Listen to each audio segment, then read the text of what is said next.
بسم اللہ الرحمن الرحیم۔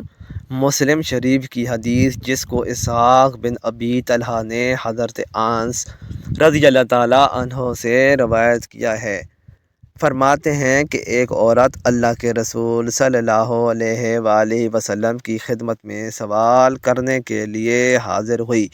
وہاں سیدہ عائشہ رضی اللہ تعالیٰ عنہا موجود تھیں۔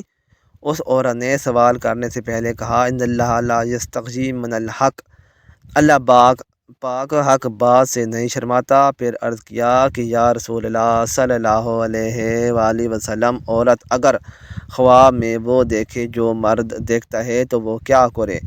یہ سن کر سیدہ عائشہ رضی اللہ تعالیٰ عنہا نے فرمایا، اے ام سلیم، تم نے عورتوں کو رسوا کر دیا، تیرے ہاتھ خاک آلود ہوں۔ بری بات نہیں بلکہ عرب کے رواج میں اچھی بات تھی، مطلب یہ کہ ایسا سوال کرنا تو بڑے عیب کی بات تھی۔ رسول اللہ صلی اللہ علیہ وآلہ وسلم نے عائشہ رضی اللہ تعالیٰ عنہ سے فرمایا، اے ام سلیم، جب عورت اس طرح دیکھے تو اس کو غسل کرنا چاہیے۔ جی ہاں، پوچھنا عیب کی بات نہیں بلکہ نہ پوچھنا اور جہالت کی زندگی گزارنا عیب کی بات ہے۔ جانتے ہیں وہ خاتون کون تھی جس نے بغیر کسی جھجک کے یہ سوال پوچھا تھا؟ وہ ہیں اللہ کے رسول صلی اللہ علیہ وآلہ وسلم کی رضائی خالہ اور حضرت انس بن مالک رضی اللہ تعالیٰ عنہ کی والدہ ام سلیم رضی اللہ تعالیٰ عنہا، جن کے قدموں کی آہٹ آپ صلی اللہ علیہ وآلہ وسلم نے جنت میں سنی تھی، جو شجاعت و بہادری کی ایسی پیکر تھیں کہ غازیوں کو پانے پلانے، زخمیوں کی مرہم پٹی کرنے کے لیے اللہ کے رسول صلی اللہ علیہ وآلہ وسلم کے ہمراہ جنگوں میں شرکت کرتی تھیں، جو اثار و قربانی کا ایسا نمونہ تھیں کہ چراغ گل کر کے مہمان رسول صلی اللہ علیہ وآلہ وسلم کی ضیافت کرتی ہیں۔ ام سلیم رضی اللہ تعالیٰ عنہا نے ہجرت نبوی صلی اللہ علیہ وآلہ وسلم سے بیشتر اسلام قبول کر لیا تھا۔ مدینہ کی تھیں، شوہر مالک بن نضر تھا جو کاروبار کے لیے باہر گیا تھا۔ شوہر آیا تو ام سلیم نے اسے اپنے اسلام کے بارے میں بتایا اور اسلام کی دعوت بھی دی۔ اس نے کیا تم بد دین ہو گئی ہو؟ ام سلیم رضی اللہ تعالیٰ عنہا نے جواب دیا، میں بد دین نہیں ہوئی بلکہ حق کی پہچان حاصل کی ہے۔ شوہر نے قبول اسلام سے صاف انکار کر دیا اور سختی سے پیش آنے لگا۔ ایک دن گھر میں داخل ہوا تو دیکھتا ہے کہ ام سلیم اپنے بیٹے انس رضی اللہ تعالیٰ عنہ کو کلمہ شہادت کی تلقین کر رہی ہیں۔ یہ دیکھ کر مالک نے کہا، تم میرے بیٹے کو بھی رب کرنا چاہتی ہو؟ ام سلیم رضی اللہ تعالیٰ عنہ نے کہا کہ میں اپنے بیٹے کو خراب نہیں بلکہ اچھا بنا رہی ہوں، میرا بیٹا بھی حق پر جمع رہے گا۔ یہ ہے دین کی عظمت کا احساس، چاہے کچھ ہو جائے، ازدواجی رشتہ ٹوٹ جائے وہ گوارا ہے، لیکن دین کا دامن ہاتھ سے چھوٹ جائے یہ گوارا نہیں۔ بہرکیف جب مالک بن نفر کا ام سلیم رضی اللہ تعالیٰ عنہ پر کوئی بس نہ چل سکا تو وہ گھر سے نکل کر ملک شام کی طرف رخت سفر باندھا۔ ابھی رستے میں تھا کہ کسی دشمن نے اسے قتل کر دیا۔ اللہ کے رسول صلی اللہ علیہ وآلہ وسلم جب ہجرت کر کے مدینہ تشریف لائے تو سب نے دین کے لیے آپ کی خدمت میں کچھ نہ کچھ پیش کیا۔ اس آئیڈیل خاتون نے سوچا کہ میں اپنے دین کے لیے کیا کر سکتی ہوں۔ بالآخر اس نے اپنے بیٹے حضرت انس رضی اللہ تعالیٰ عنہ کو آپ کی خدمت میں لے گئی اور کہا کہ میرا بیٹا انس آج سے آپ کا خادم ہے۔ اس طرح انہوں نے آپ صلی اللہ علیہ وآلہ وسلم کی خدمت کے لیے انس کو وقف کر دیا، تاکہ انہیں نیک صحبت ملے۔ آپ صلی اللہ علیہ وآلہ وسلم کے اخلاق و حمیدہ اس میں عکس آئے۔ چنانچہ انس رضی اللہ تعالیٰ عنہ خود کہتے ہیں کہ میں نے آپ صلی اللہ علیہ وآلہ وسلم کی 10 سال تک خدمت کی۔ اس عرصے میں آپ صلی اللہ علیہ وآلہ وسلم نے کبھی نہیں کہا کہ تم نے ایسا کیوں کیا اور ایسا کیوں نہ کیا۔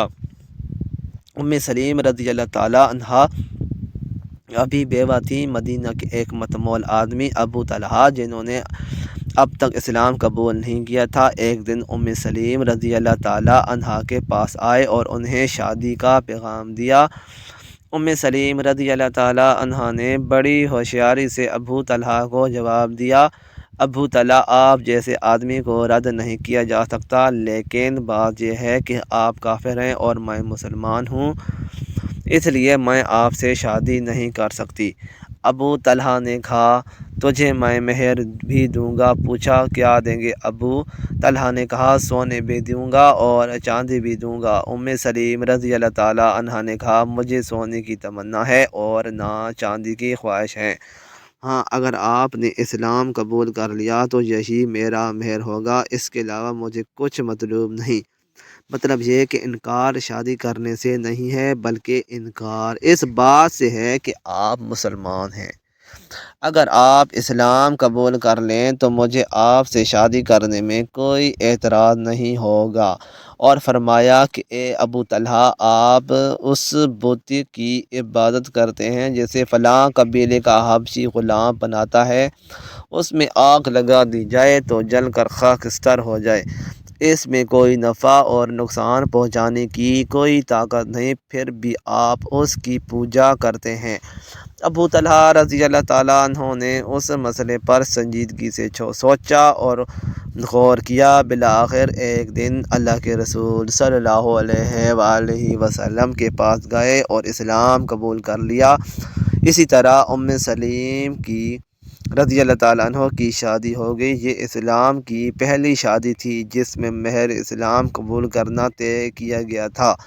ام سلیم رضی اللہ تعالیٰ عنہا ابو طلحہ رضی اللہ تعالیٰ عنہ کے ہمراہ پرسکون ازدواجی زندگی گزار رہی تھیں۔ چند مہینوں کے بعد امید کی کلیاں کھلیں اور ان کے گھر میں ایک لڑکے کی ولادت ہوئی جس کا نام انہوں نے ابو عمیر رکھا۔ بسا اوقات اللہ کے رسول صلی اللہ علیہ وآلہ وسلم ام سلیم رضی اللہ تعالیٰ عنہا کے گھر جاتے تو ابو عمیر سے دل لگی بھی کرتے، اتفاق سے وہ بیمار ہو گئے۔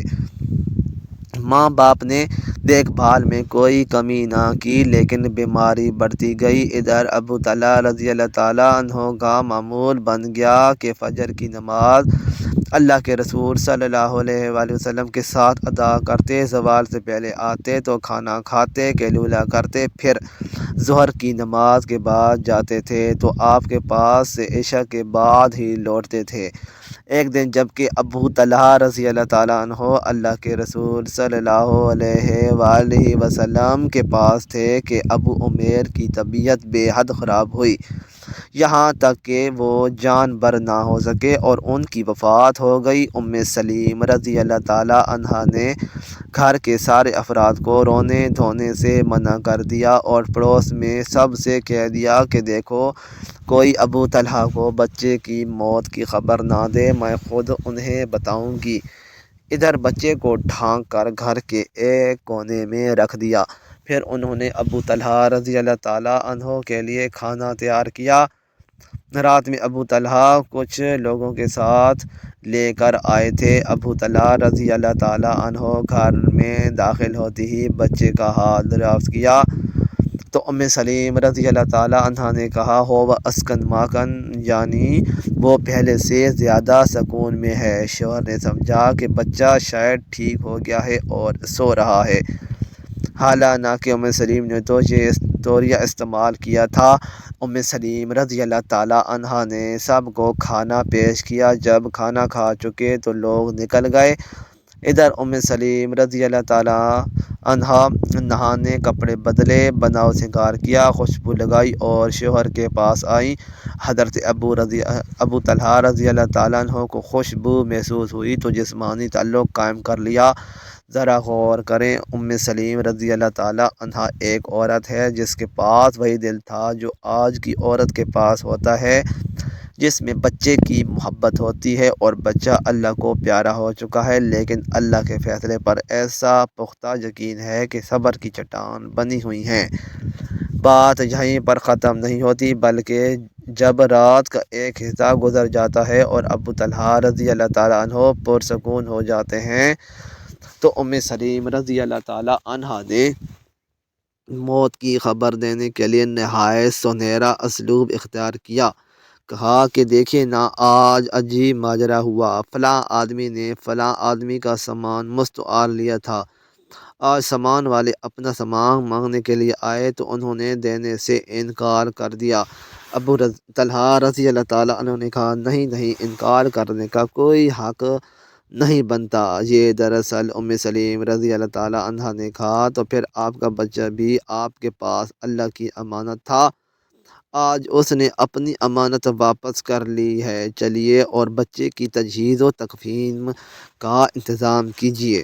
یہ سننا تھا کہ غصہ ہو گئے، کہا کہ تم نے معاملے کو راز میں رکھا، جہاں تک کہ جسمانی تعلق قائم کر لیا اور جنابت کی حالت ہو گئی تو اب بتا رہی ہو بہر کیف۔ انہوں نے انا للہ و انا الیہ راجعون کہا اور اللہ کے رسول صلی اللہ علیہ وآلہ وسلم کے پاس پہنچے۔ آپ صلی اللہ علیہ وآلہ وسلم کے پیچھے نماز فجر ادا کی اور آپ صلی اللہ علیہ وآلہ وسلم کو سارا قصہ سنایا تو آپ صلی اللہ علیہ وآلہ وسلم نے فرمایا بارک اللہ لکما فی لیتا، اللہ تعالیٰ تمہاری اس رات میں برکت عطا فرمائے۔ چنانچہ سلیم رضی اللہ تعالیٰ عنہا حمل سے ہو گئی اور جب بچے کی ولادت ہوئی تو سب سے پہلے اس سے اللہ کے رسول صلی اللہ علیہ وآلہ وسلم کی خدمت میں بھیجا۔ چنانچہ آپ صلی اللہ علیہ وآلہ وسلم نے اسے تہنیت کی اور اس کا نام عبداللہ رکھا۔ مزید اچھی ویڈیوز کے لیے چینل کو سبسکرائب کریں، ویڈیو کو لائک اور شیئر کرنا نہ بھولیں۔ شکریہ۔